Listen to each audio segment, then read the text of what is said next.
నమస్కారం. నేటి సమాచారం వార్తలు చదువుతుంది మన్నే సాంబశివరావు. ఈరోజు వార్తల్లోని ముఖ్యాంశాలు. మైలవరం నియోజకవర్గం విజన్ డాక్యుమెంట్ 2047. గౌరవ ముఖ్యమంత్రి గారు మొత్తం అన్ని నియోజకవర్గాల్లోనూ విజన్ డాక్యుమెంట్లు పెట్టాలి.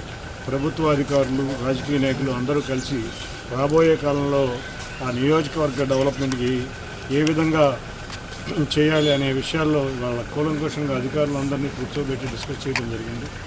గౌరవ ఎమ్మెల్యే వసంతకృష్ణ ప్రసాద్ గారు అందరం నాయకులు కలిసి అధికారులతో ఇవాళ ఈ విజన్ డాక్యుమెంట్ మీద, ఎందుకంటే మైలవరం నియోజకవర్గం అంటే అమరావతికి ముఖద్వారం, విజయవాడకి అతి సమీపంలో విజయవాడ అమరావతి రెండు నగరాలకి ముఖద్వారంగా ఉండి ఈ మైలవరం నియోజకవర్గంలో అన్ని రకాల అగ్రికల్చరల్గా కానీ, హార్టికల్చర్గా కానీ, ఇండస్ట్రీగా కానీ, ట్రేడల్గా కానీ, అంతేకాకుండా టూరిజంగా కానీ, ఫారెస్ట్ డిపార్ట్మెంట్ కానీ అన్ని డిపార్ట్మెంట్లు సమీకృతమై ఉన్న నియోజకవర్గం ఏదన్నా ఉందంటే మైలవరం నియోజకవర్గం.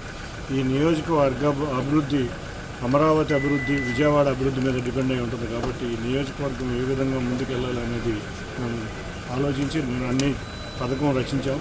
తప్పకుండా వీటన్నిటిని ముఖ్యమంత్రి వర్యులు తీసుకువెళ్ళి ఆ దిశగా ఈ కార్యక్రమం ఉండే విధంగా మేమందరం కృషి చేస్తామని తెలియజేస్తాం. Thank you.